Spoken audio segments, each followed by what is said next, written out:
So, ich stelle etwas mein Bike vor. Ich habe das Kennzeichen mal abgeklebt, dass ich nichts zensieren muss, also nicht wundern. Das kann man auch wegmachen. Also was gibt es zu meinem Bike zu sagen? Es ist eine Husqvarna FE 501, keine 701, wie manche immer denken. Warum eine 5.1 und keine 7.1? Ich bin nicht so wirklich überzeugt von der 7.1. Ich bin die mal Probe gefahren und die fühlt sich für mich viel zu schwer an und die ist auch so lang übersetzt und das ist einfach, weiß nicht, das ist einfach so ein Haufen. Das, so 10, 20, 30 Kilo Unterschied merkt man bei so einem Motorrad sofort, weil das eben diese Kilo sind, die du erstmal in Bewegung versetzen musst, die du wieder runterbremsen musst, die du in die Kurven umlegen musst. Und deswegen war mir die einfach zu schwer. Ich hätte mir fast eine geholt, bis ich dann das Angebot von der gesehen habe. Die war dann schon umgebaut auf Supermoto. Und der Grund, dass ich die so geil fand, war, dass sie offen eingetragen war. Das heißt, ich weiß gerade nicht genau, 40 Kilowatt oder ich habe 35 Kilowatt, 34 habe ich offen, also die offene Leistung habe ich im Brief eingetragen. Und das ist bei so einer Sportvariante ziemlich selten. Und deswegen war die so interessant für mich, weil ich halt schon so gut wie es geht legal bleiben will. Dann können wir auch gleich zum Punkt kommen, was ist illegal an dem Motorrad. Also wie ihr seht, ich habe Originalauspuff, da kommt jetzt vielleicht ein anderer dran bald, aber Auspuff ist legal. Bremse ist eingetragen, 6-Kolben-Bremse auch, kann ich euch hier mal zeigen, ist eine Behringer 6-Kolben. Ist jetzt leider alles dreckig, ich habe sie nicht putzen können. Das Bike ist auch generell ziemlich ranzig, deswegen, ich weiß, ist nicht das schönste Bike, aber wird bald mal wieder richtig auf Vordermann gebracht.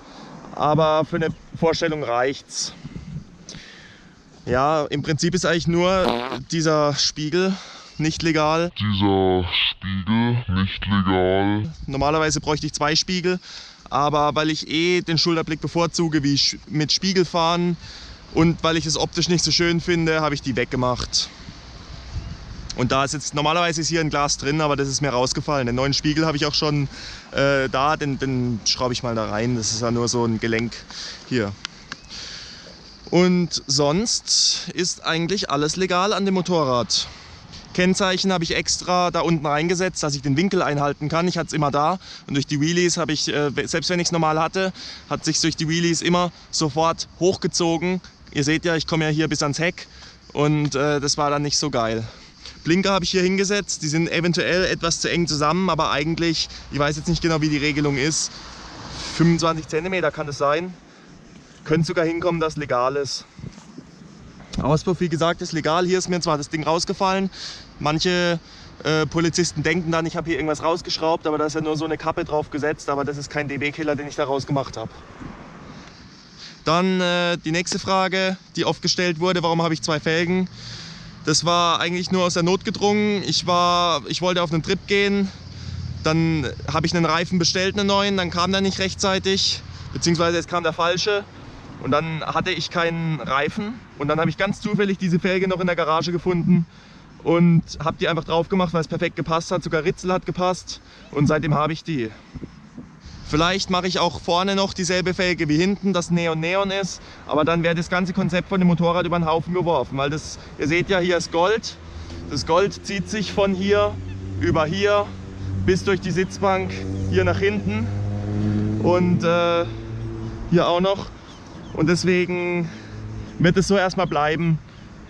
Vielleicht werde ich nächstes Jahr, wenn ich dann nochmal ein Upgrade mache, werde ich vielleicht auch das Gold ganz rauspacken aus dem Dekor.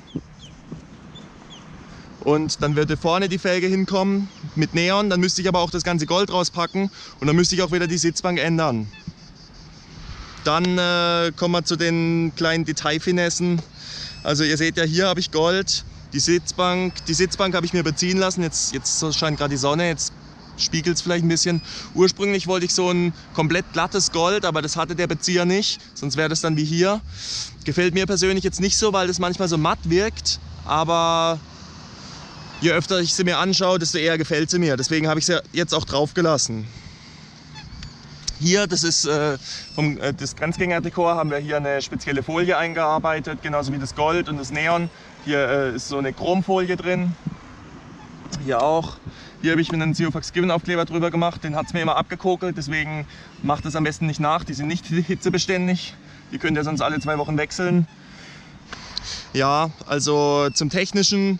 Das Motorrad ist noch nicht wirklich zu einer Supermoto umgebaut. Klar, ich habe Felgen drauf, ich habe eine große Bremse drauf, aber zu einer richtigen Supermoto gehört auch ein Supermoto-Fahrwerk. Das heißt, es wird ein bisschen gekürzt, es wird härter gemacht, dass eben auf der Straße diese Schläge und beim Kurvenwechsel, das habe ich immer das Problem, dass es mich in den Kurven übelst aufschaukelt und dass jede Bodenwelle mich fast aus dem Sattel hebelt.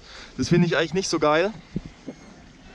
Und das werde ich dann noch machen und im selben Zug werde ich auch eine Anti-Hopping-Kupplung reinmachen, weil ich habe ja auch schon gesagt, ich habe ein bisschen Probleme mit dem Finger und da immer richtig zu kuppeln, verkacke ich meistens so das Anbremsen in die Kurve und das erleichtert das alles ein bisschen.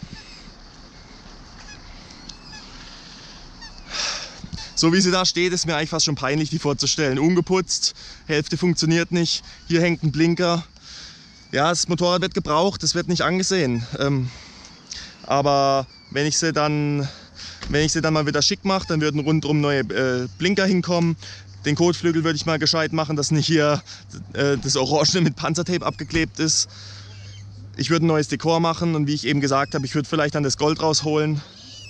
Und vielleicht gibt es dann auch von Grenzgänger Sitzbankbezüge, weil das finde ich ziemlich geil.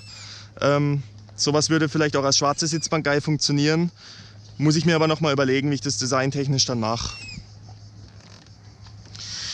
Andere Fußrasten habe ich, die habe ich aber auch nur, weil ich keine anderen bekommen habe, drauf gemacht.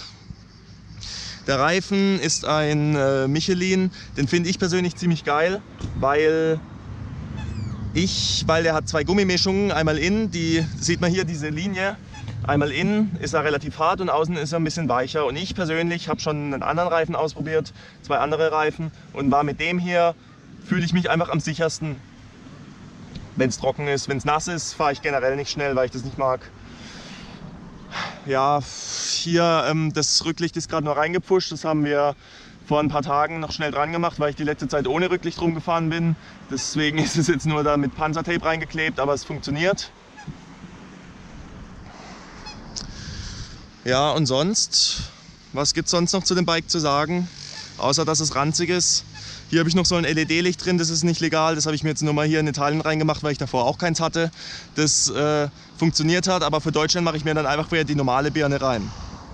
Einen wichtigen Punkt habe ich jetzt noch vergessen, den viele interessieren könnte.